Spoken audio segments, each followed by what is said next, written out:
ದುರ್ಗಾದೇವಿಯೇ ನಮಃ. ಎಲ್ಲರಿಗೂ ನಮಸ್ಕಾರ.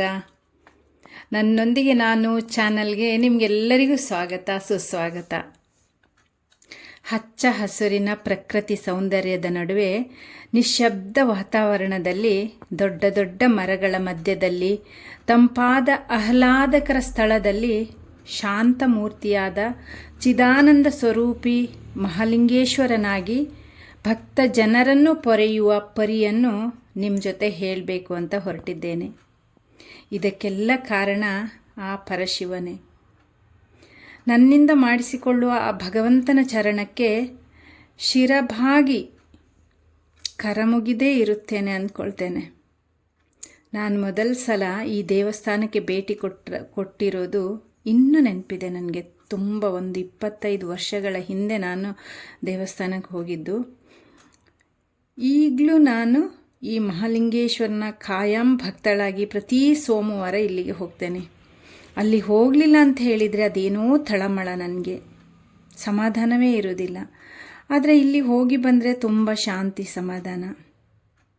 ಸೊ ನಾನು ಅವನ ಚರಣದ ಒಂದು ಧೂಳು ಅಂತ ಅಂದ್ಕೊಳ್ತೇನೆ, ಒಂದು ಧೂಳಿನ ಕಣ. ಆದರೆ ನನಗೆ ಅವನೆಲ್ಲವೂ, ಅವನೇ ನನಗೆಲ್ಲವೂ.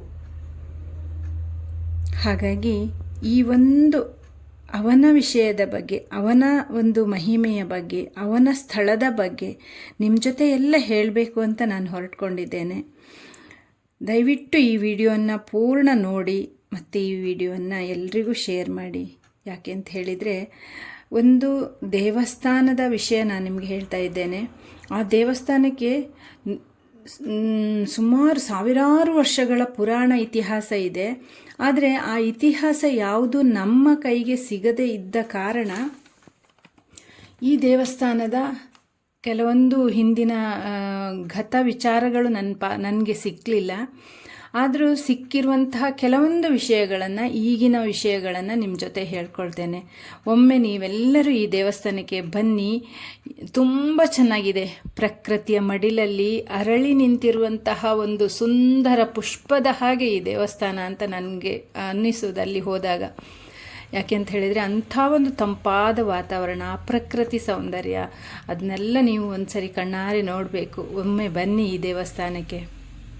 ಇದು ಮೊದಲು ವಿಜಯನಗರ ಸಾಮ್ರಾಜ್ಯದಲ್ಲಿ ಸ್ಥಾಪನೆ ಆಗಿರಬಹುದು ಅನ್ನೋದು ಅಂಬೋಣ ಎಲ್ಲರ ಒಂದು ವಿಚಾರ. ಅಂದರೆ ಇದು ವಿಜಯನಗರ ಸಾಮ್ರಾಜ್ಯದ ಕಾಲದಲ್ಲಿ ಈ ದೇವಸ್ಥಾನ ಪ್ರಾರಂಭ ಆಗಿದೆ ಅಂತ ಹೇಳಿ.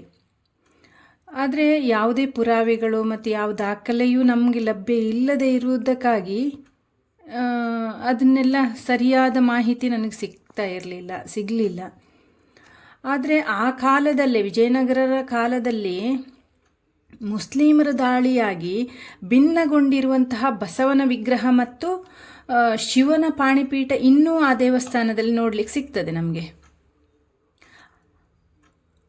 ಶಿವಪ್ಪ ನಾಯಕ ನಿಮಗೆ ಗೊತ್ತಿರಬಹುದು. ಶಿವಪ್ಪ ನಾಯಕರ ಆಡಳಿತದಲ್ಲಿ ಕಡ್ರಿ ಸಂಸ್ಥಾನ ಅನ್ನೋ ಒಂದು ಉಪಪ್ರಾಪಾಳ್ಯ ರಾಜ್ಯ ಈ ಒಂದು ಕಡ್ರಿ ಸಂಸ್ಥಾನ ಆಗಿತ್ತಂತೆ.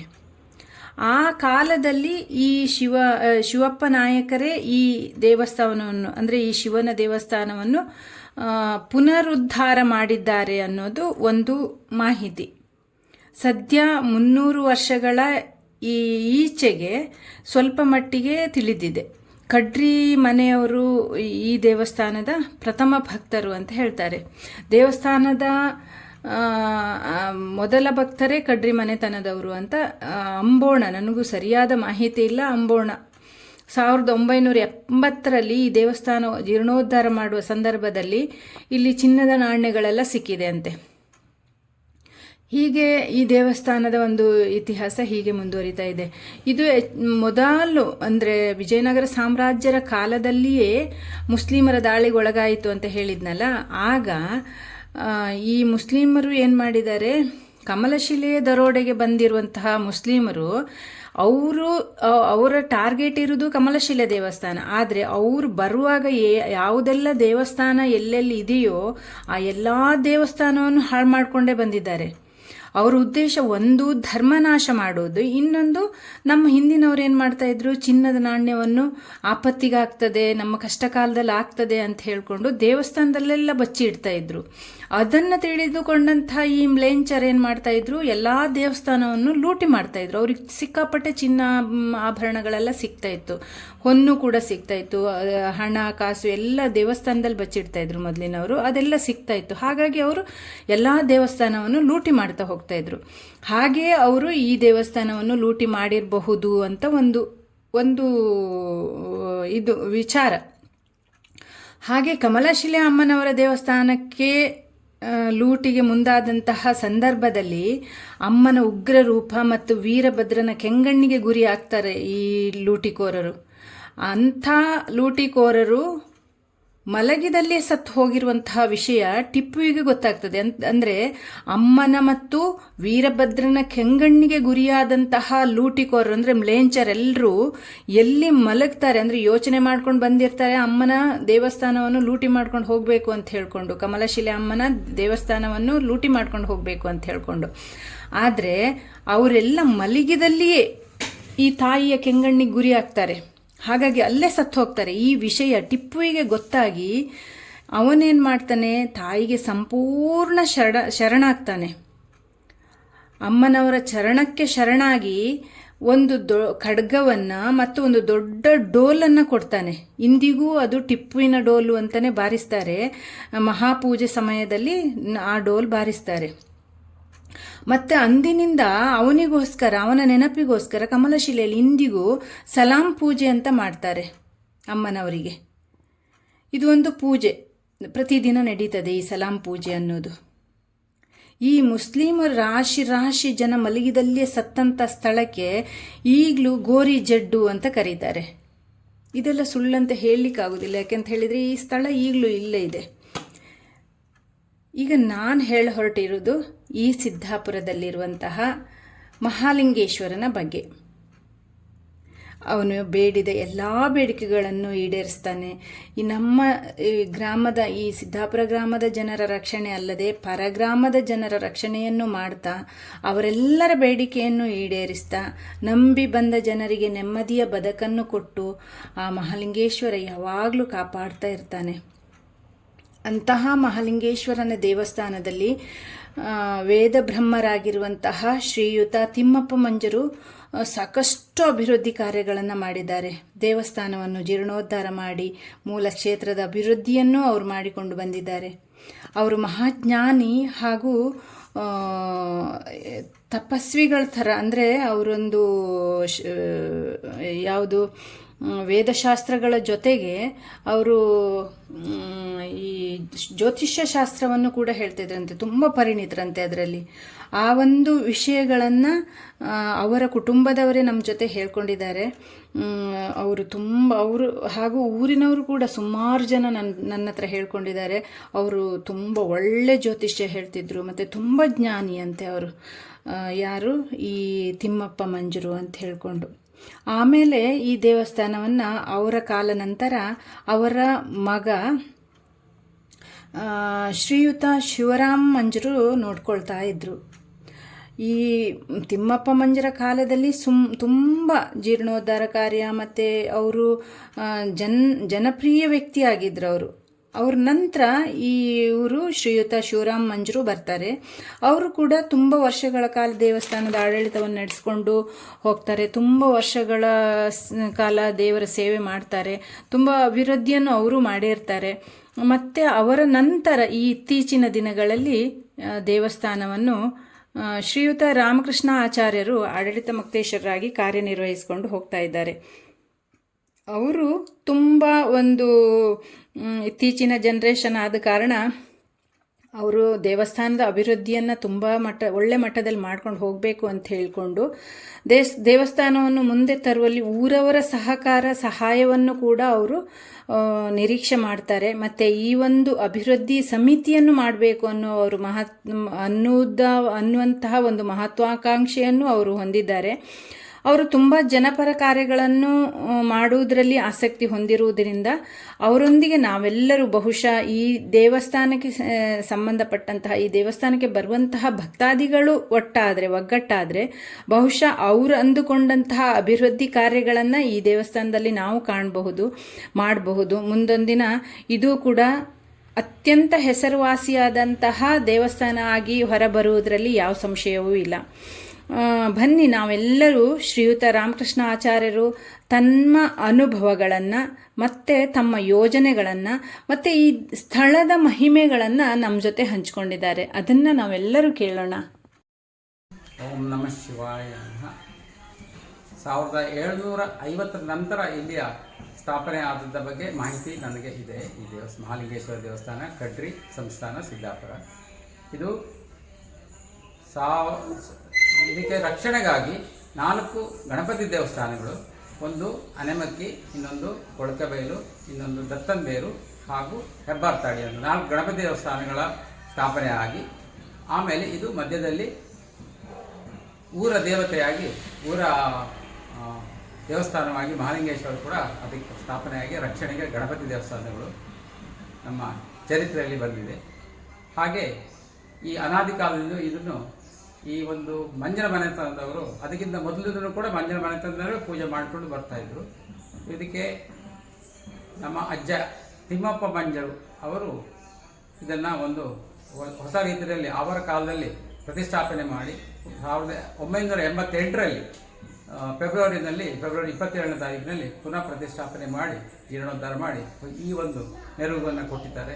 ಅವರ ಒಂದು ವಿಶೇಷವಾದ ಆಸಕ್ತಿ, ದೈವತಾ ಭಕ್ತಿ ಹಾಗೂ ಅವರು ತನ್ನ ಜೀವನದಲ್ಲಿ ಎಲ್ಲವನ್ನು ಕೂಡ ಈ ದೇವಸ್ಥಾನಕ್ಕೋಸ್ಕರ ಮೀಸಲಿಟ್ಟಿದ್ದರು. ಹಾಗೆ ಅವರ ಕಾಲದ ನಂತರ ಅವರ ಮಗ ಶಿವರಾಮ ಮಂಜರು ಕೂಡ ಈ ದೇವಸ್ಥಾನವನ್ನು ಅಭಿವೃದ್ಧಿ ಮಾಡಿಕೊಂಡು ಬಂದಿದ್ದರು. ಅದಾದ ನಂತರ ಈ ದೇವಸ್ಥಾನದಲ್ಲಿ ನಾವು ಹೊರಗಡೆಯಿಂದ ಪುರೋಹಿತರನ್ನು ತಂದು ಈ ತನಕ ಕೂಡ ಪೂಜೆ ಪುರಸ್ಕಾರಗಳನ್ನೆಲ್ಲವನ್ನು ಮಾಡ್ತಾ ಬರ್ತಾ ಇದ್ವಿ. ಸೋಮವಾರ ಮಾತ್ರ ಇಡೀ ದಿವಸ ಸೇವೆ ಇರುತ್ತದೆ. ಇಲ್ಲಿ ಏಳು ದಿವಸ ಬೆಳಗಿನ ಒಂದು ಪೂಜಾ ಸಂಕಲ್ಪಗಳು ಇರ್ತವೆ. ವಿಶೇಷ ಹಬ್ಬ ಹರಿದಿನಗಳಲ್ಲಿ ಎಲ್ಲ ದಿವಸವೂ ಕೂಡ ಇಲ್ಲಿ ಎಲ್ಲ ಹಬ್ಬಗಳನ್ನು ಆಚರಿಸ್ತಾ ಬಂದಿದ್ದೀವಿ.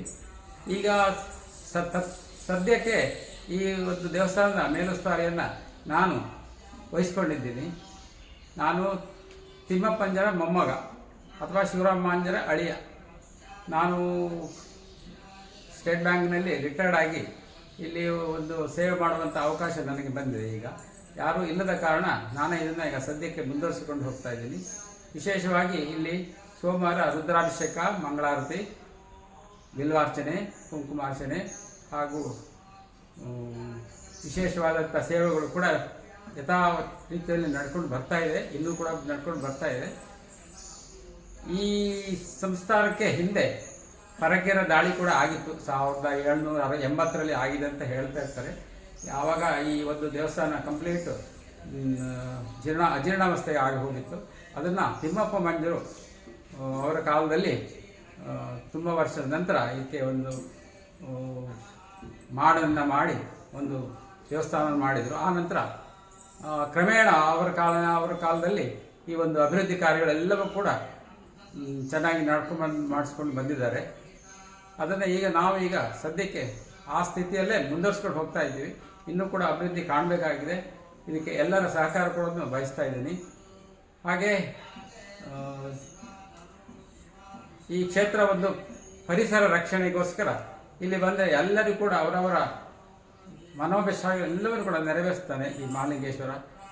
ಎಲ್ಲರೂ ಕೂಡ ಸಂತೋಷವಾಗಿ ಇಲ್ಲಿ ಬಂದು ನೆಮ್ಮದಿಯಿಂದ ದೇವಸ್ಥಾನವನ್ನು ಪ್ರದಕ್ಷಿಣೆ ಹಾಕಿ ಅವರಲ್ಲಿ ಪ್ರಾರ್ಥನೆ ಮಾಡಿ ಅವರ ಮನೋಭಿಷ್ಟಗಳೆಲ್ಲ ಕೂಡ ನೆರವೇರ್ತಾ ಬಂದಿದೆ. ದೇವಸ್ಥಾನಕ್ಕೆ ಸಂಬಂಧಪಟ್ಟಂತೆ 4 ದಿಕ್ಕಿಗೆ ಗಣಪತಿಯನ್ನು ಪ್ರತಿಷ್ಠೆ ಮಾಡಿದ್ರಂತೆ.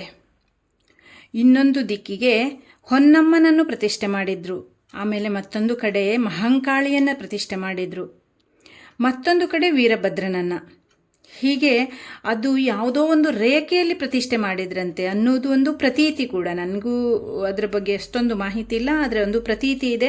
ಆ ಒಂದು ರೇಖೆಯಲ್ಲಿ ಅದನ್ನು ಪ್ರತಿಷ್ಠೆ ಮಾಡಿದ್ದಾರೆ ಈ ಒಂದು ಊರಿನ ರಕ್ಷಣೆಗೆ ಅಂತ ಹೇಳ್ತಾರೆ. ಈ ಎಲ್ಲ ದೇವಸ್ಥಾನಗಳಿಗೆ ಪ್ರಧಾನ ದೇವರೇ ಈ ಮಹಾಲಿಂಗೇಶ್ವರ ಅಂತ ಹೇಳ್ತಾರೆ. ಈ ಮಹಾಲಿಂಗೇಶ್ವರ ದೇವಸ್ಥಾನದ ಸನ್ನಿಧಾನದಲ್ಲಿ ಮೊದಲು ರಥೋತ್ಸವ ಕೂಡ ಆಗ್ತಾ ಇತ್ತಂತೆ. ರಥ ಬೀದಿ ಅಂತ ಈಗಲೂ ಕರೀತಾರೆ. ಅಂದರೆ ಮಹಾಲಿಂಗೇಶ್ವರನಿಂದ ಹೊರಟಂಥ ರಥ ಆ ಹೊನ್ನಮ್ಮ ದೇವಸ್ಥಾನದವರೆಗೂ ಹೋಗ್ತಾ ಇತ್ತಂತೆ, ಅಲ್ಲಿ ನಿಲ್ತಿತ್ತಂತೆ ರಥ. ಅದಕ್ಕೆ ಅದನ್ನು ರಥ ಬೀದಿ ಅಂತ ಕರೀತಾ ಇದ್ರಂತೆ. ಹಾಗೆ ಈ ಒಂದು ಮಹಾಕಾಳಿ ದೇವಸ್ಥಾನ ಕಡ್ರಿಯಲ್ಲಿದೆ, ಹೊನ್ನಮ್ಮ ದೇವಸ್ಥಾನ ಕೆಳಪೇಟೆ ಅಂಥೇಳಿ ಅಲ್ಲಿದೆ, ವೀರಭದ್ರ ದೇವಸ್ಥಾನ ಈಗ ಪೇಟೆ ಆಗಿರುವ ಹತ್ತಿರದಲ್ಲೇ ಇದೆ. ಇನ್ನೇ ಒಂದು ಗಣಪತಿ ದೇವಸ್ಥಾನವನ್ನು ಹೆಬ್ಬರ್ತಡಿಯಲ್ಲಿ ನಾವು ನೋಡಬಹುದು, ಇನ್ನೊಂದು ಕೊಳಕೆ ಬೈಲಲ್ಲಿದೆ, ಮತ್ತೊಂದು ಆನೆಮಕ್ಕಿ ಗಣಪತಿ ಅಂತ, ಹಾಗೂ ದತ್ತನಬೇರು ಎಂಬ ಸ್ಥಳದಲ್ಲಿ ಪ್ರತಿಷ್ಠೆ ಮಾಡಿರ್ತಾರೆ. ನೋಡಿ, ಇಂಥ ಒಂದು ಪ್ರಕೃತಿಯ ಮಡಿಲಲ್ಲಿ ಪರಿಶುದ್ಧವಾದ ವಾತಾವರಣದಲ್ಲಿ ಇಂಥ ಒಂದು ದೇವಸ್ಥಾನ ಇದೆ. ನೀವೆಲ್ಲರೂ ಒಮ್ಮೆ ಭೇಟಿ ಕೊಟ್ಟು ಆ ಭಗವಂತನ ಆಶೀರ್ವಾದ ಪಡೆಯಿರಿ. ನನ್ನ ಹಾಗೆ ನಾನು 25 ವರ್ಷದ ಹಿಂದೆ ಈ ದೇವಸ್ಥಾನಕ್ಕೆ ಭೇಟಿ ಕೊಟ್ಟಿದ್ದೇನೆ. ನಾನು ಹೋಗಿ ನಿಂತಿದ್ದೇನೆ. ನನಗೆ ಆ ಒಂದು ದೇವಸ್ಥಾನದ ಒಂದು ವೈಬ್ರೇಷನ್, ಅದು ಆ ಒಂದು ಖುಷಿ ಇತ್ತಲ್ಲ, ಆ ಒಂದು ಮಹಿಮೆ, ಅದನ್ನು ನನಗೆ ಅದ್ರ ಬಗ್ಗೆ ಎಲ್ಲ ಅಷ್ಟೊಂದೇನು ಹೇಳಲಿಕ್ಕೆ ಬರುವುದಿಲ್ಲ. ಆದರೆ ಅದು ತುಂಬ ಪವರ್ಫುಲ್ ದೇವಸ್ಥಾನ ಅನ್ನೋದು ಅಲ್ಲಿ ಹೋದವ್ರಿಗೆ ಗೊತ್ತಾಗ್ತದೆ. ಮತ್ತು ಅವನ ಹತ್ರ ಏನೇ ಬೇಡಿಕೊಂಡ್ರೂ ಕೂಡ ಅವನು ನೆರವೇರಿಸಿ ಕೊಟ್ಟೇ ಕೊಡ್ತಾನೆ. ಹಾಗಾಗಿ ನೀವೆಲ್ಲರೂ ಒಮ್ಮೆ ನಮ್ಮ ಮಹಾಲಿಂಗೇಶ್ವರನನ್ನು ನೋಡಲಿಕ್ಕೆ ಬನ್ನಿ ಅಂತ ನಿಮ್ಮ ಹತ್ರ ಕರ ಮುಗಿದ್ದು ನಾನು ಕೇಳ್ಕೊಳ್ತೇನೆ. ನಮಸ್ಕಾರ.